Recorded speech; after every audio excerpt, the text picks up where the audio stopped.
الرحمن الرحیم وبشر الذین آمنوا وعملوا الصالحات ان لهم جنات تجری من تحتها الانہار كلما رزقوا منها من ثمرات رزقا قالوا هذا الذي رزقنا من قبل وأوتوا به متشابها ولهم فيها أزواج مطهرة وهم فيها خالدون۔ آج کے درس قرآن میں ایمان والوں کا ذکر ہے کہ ایمان والوں کو اللہ جو انعامات سے نوازے گا۔ پچھلے جتنے درس قرآن گزرے ہیں ان میں مومن اور منافق کا تذکرہ اللہ نے کیا، اور آج کے درس قرآن میں ایمان والوں کی شان بیان کی جائے گی۔ اور اے نبی صلی اللہ علیہ وآلہ وسلم، جو ایمان لائے اور انہوں نے نیک کام کیے، انہیں اس بات کی خوشخبری دیجیے کہ ان کے لیے باغ ہیں جن کے نیچے نہریں جاری ہیں۔ جب انہیں ان باغوں میں سے کوئی پھل کھانے کو دیا جائے گا تو صورت دیکھ کر کہیں گے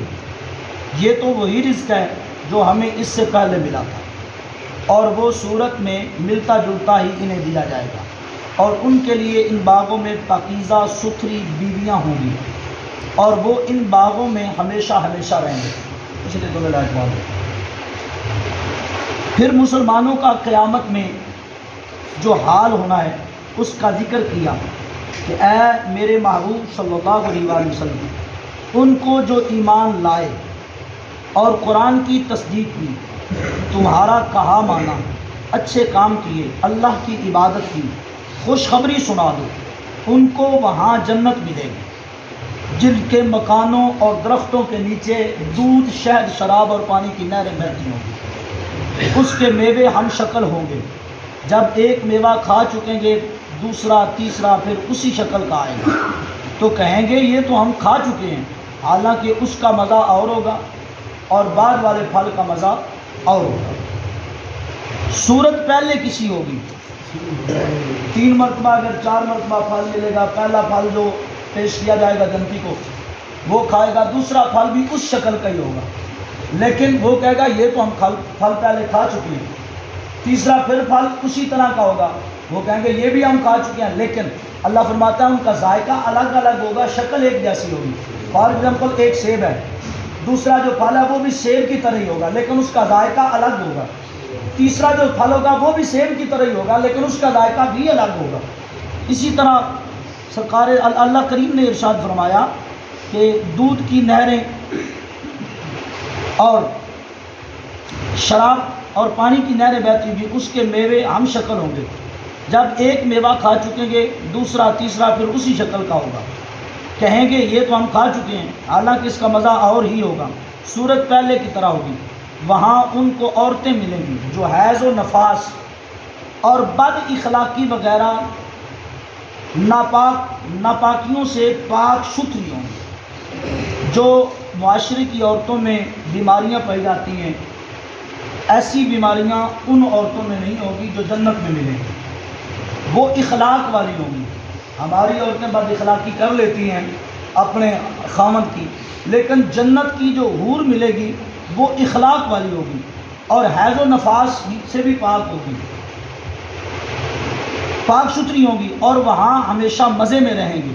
نہ مریں گے نہ نکلیں گے۔ جب قرآن میں کافروں اور مسلمانوں کی مثالوں کا ذکر کیا تو یہودی کہنے لگے کہ قرآن کلام الہی ہوتا تو اس میں یہ مثلیں کیوں ہوتی؟ اس کے جواب میں اگلی آیت بیان فرمائی، ان اللہ لا یستحیی ان یضرب مثلا بعوضۃ فما فوقها فاما الذین آمنوا فیعلمون انہ الحق من ربہم واما الذین کفروا فیقولون ماذا اراد اللہ بہذا مثلا یضل بہ کثیرا ویہدی بہ کثیرا وما یضل بہ الا الفاسقین۔ بے شک اللہ تعالی حیا نہیں فرماتا کہ مثال سمجھانے کو کسی چیز کی بھی ہو، چاہے مثال مچھر ہو یا اس سے بڑھ کر کوئی چیز ہو، تو وہ لوگ جو ایمان لائے وہ تو جانتے ہیں، یقین کرتے ہیں کہ یہ ان کے رب کی طرف سے حق ہے۔ کافر تو وہ کہتے ہیں کہ ایسی کہاوت میں اللہ تعالیٰ کا مقصد کیا ہے؟ مقصد یہ ہے کہ اللہ تعالیٰ بہت سے لوگوں کو اس کے ذریعے گمراہی میں چھوڑتا ہے اور بہت سے لوگوں کو اس کے ذریعے ہدایت فرماتا ہے۔ اور اس سے انہی کو گمراہی میں چھوڑتا ہے جو بے حکم نافرمانی کے عادی ہیں۔ الذین ینقضون عہد اللہ من بعد میثاقہ ویقطعون ما امر اللہ بہ ان یوصل ویفسدون فی الارض اولئک هم الخاسرون۔ وہ لوگ جو اللہ تعالیٰ کے عہد کو پکا کرنے کے بعد توڑ دیتے ہیں، وہ جس رشتے کو جوڑنے کا اللہ تعالیٰ نے حکم دیا اسے کاٹ دیتے ہیں اور زمین میں فساد پھیلاتے ہیں، یہی لوگ نقصان میں ہیں۔ بے شک اللہ تعالیٰ مثل کے ذکر کرنے سے کچھ شرماتا نہیں کہ اس کا ذکر اپنے کلام میں نہ کرے، اگرچہ مثل مچھر ہو یا پسو،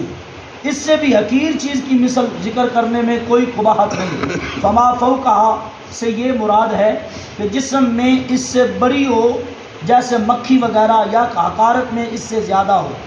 بالجملہ جو صاحب ایمان ہیں، محمد الرسول اللہ صلی اللہ علیہ وآلہ وسلم اور قرآن پر ایمان لائے ہیں، وہ خوب جانتے ہیں کہ یہ مثلیں بہت ٹھیک ہیں، اللہ کی بھیجی ہوئی ہیں، اور جو کافر ہیں وہ کہتے ہیں کہ ان مثلوں سے کیا فائدہ، یہ مثلیں اللہ نے کیوں اتاری؟ اے نبی، آپ ان سے فرما دیں کہ اللہ نے یہ ارادہ کیا کہ تم جیسے بہت سے نابکاروں کو گمراہی میں چھوڑ دے گا اور بہت سے مسلمانوں کو ہدایت دے، یعنی تم انکار کرو کم بخت ہو جاؤ، وہ جو اقرار کریں سعادت مند ہو جائیں۔ اللہ انہیں کم بختوں کو گمراہی میں چھوڑتا ہے جو نافرمان ہیں، فاسق ہوئے ہیں، اللہ کے عہد کو توڑتے ہیں، اللہ کے مضبوط میثاق کا خیال نہیں کرتے کہ ہم سے کیا عہد ہوا تھا، یعنی یہود و نصارہ دونوں سے ان کے پیغمبروں نے عہد لیا تھا کہ جب پیغمبر آخر الزماں کا وقت پائیں تو ان پر ایمان لائیں۔ یہ کم بخت ایمان نہیں لاتے، اس رشتے کو کاٹتے ہیں جس کے جوڑنے کا اللہ نے حکم دیا ہے۔ وہ محمد رسول اللہ صلی اللہ علیہ وآلہ وسلم سے قطع تعلق کرتے ہیں اور ان کی اطاعت کا خدا سے حکم دیا تھا۔ دین محمدی اور قرآن سے لوگوں کو روک کر باطل زمین پر پھیلا کر فساد برپا کرتے ہیں، اس سے منہ پھیرتے ہیں، یہ قیامت کو بڑے نقصان میں پڑیں گے۔ تو گرامی قدر احباب، ان 3 آیات بینات میں اللہ تعالیٰ نے ان لوگوں کا ذکر کیا جنہوں نے حضور علیہ السلام پر ایمان لایا، جنہوں نے حضور علیہ السلام کی شریعت مطہرہ پہ اپنی زندگی کو بسر کیا، جنہوں نے اللہ اور اللہ کے محبوب کی رضا حاصل کی۔ جیسا کہ 3 آیات بینات کے مجموعہ میں خلاصہ پیش کرتا جاؤں کہ جب بندہ جنت میں جائے گا، جنت میں وہ جائے گا جو حضور پہ ایمان لائے گا، جو اللہ تعالیٰ کی وحدانیت کا اقرار کرے گا۔ ایک بات یاد رکھنا کہ ماہ رمضان المبارک شریف کا مبارک مہینہ ہے، کافی سوال اٹھتے ہیں۔ یہ ماسٹر صاحب فوت ہوئے، اس وفات کے بعد کچھ احباب نے سوال کیا مجھ سے کہ یار جو ماہ رمضان میں فوت ہو جائے، میں نے طارق جمیل سے یہ حدیث پاک سنی ہے کہ طارق جمیل کہتا ہے کہ ماہ رمضان المبارک میں اس سے حساب نہیں لیا جائے گا، بعد رمضان کے اس سے دوبارہ حساب لیا جائے گا۔ تو لہٰذا طارق جمیل بہت اچھے آدمی ہیں، اس نے بہت اچھی بات کی ہے۔ میں نے کہا بالکل ٹھیک ہے، ہوگی ایسی حدیث پاک، چونکہ حکم شریعت یہ ہے کہ اگر آپ کے سامنے کوئی بندہ کہے نا کہ یہ حدیث ہے، اگر آپ نے پڑھی ہے تو بات ٹھیک ہے جی بالکل یہ حدیث ہے، اگر آپ نے سنی ہے تو پھر بھی مان لیں یہ حدیث ہے۔ اگر آپ کے ذہن میں وہ حدیث والا مخفف اور خلاصہ نہیں آ رہا تو اور حکم شریعت یہ ہے کہ بندہ انکار نہ کرے کہ یہ حدیث نہیں ہے۔ اگر بندہ کہے کہ یہ حدیث نہیں ہے تو کل ایمان تو کوئی بھی نہیں آیا۔ حضرت مولا علی کے بعد کوئی بھی کل ایمان نہیں آیا جو کہے کہ ہم نے پورا علم حاصل کر لیا ہے۔ اگر کوئی کہے کہ یہ حدیث ہے تو حکم شریعت ہے کہ آپ مان لو، لیکن اگر آپ یہ کہیں کہ یہ میں نے نہیں سنی تو آپ یہ نہیں کہہ سکتے کہ یار میں نے نہیں سنی تو یہ حدیث ہی نہیں ہے۔ نہیں، آپ یہ کہیں کہ میں نے بھائی سنی نہیں، میں نے پڑھی نہیں، میرے علم میں نہیں ہے، ہوگی حدیث۔ اسی طرح پھر اسی بندے نے سوال کیا کہ میں نے دین محمد سے مسئلہ پوچھا تو اس نے کہا کہ نہیں جی ماہ رمضان المبارک میں بھی مرنے والے سے اللہ تعالیٰ حساب لے گا۔ میں نے کہا یہ بھی بات ٹھیک ہے، یہ بھی حدیث پاک ہوگی، میں بالکل اس کا انکار نہیں کرتا، لیکن میرا جو ایمان اور عقیدہ یہ ہے کہ نبی کریم علیہ السلام کی حدیث قدسی حدیث مبارک ہے کہ اللہ کے نبی نے فرمایا اذا جاء رمضان فتحت ابواب الجنہ، ماہ رمضان سے اول سے لے کر آخر تک اللہ جنتوں کے دروازے کھول دیتا ہے. اذا جاء رمضان غلقت ابواب النیران، ماہ رمضان کے اول سے آخر تک اللہ جہنم کے دروازے بند کر دیتا ہے. میں نے اپنی زندگی میں یہ حدیث نہیں سنی کہ بھئی جس کو اللہ جنت میں داخل فرما دے وہ جنت میں چلا جائے پھر اس کو کہے کہ بھئی رمضان کا مہینہ ختم ہو گیا ہے، آپ باہر آئیں، آپ کو لطروں کے مستحق ہیں، آپ کو جہنم کے مستحق ہیں. ایسا اللہ کی رحمت کا مقام نہیں ہے، چونکہ جس کو اللہ جنت میں داخل فرما دے گا پھر اس کو جہنم میں داخل نہیں کرے گا. ہاں جس نے حضور کا کلمہ پڑھا ہے اس کے ذمہ خطائیں ہیں، اس کے ذمہ غلطیاں ہیں، اس کے ذمہ گناہ ہیں، اس کے ذمہ جرم ہے، اس نے اللہ کی نافرمانی کی ہے لیکن ہے رسول اللہ کا کلمہ پڑھنے والا،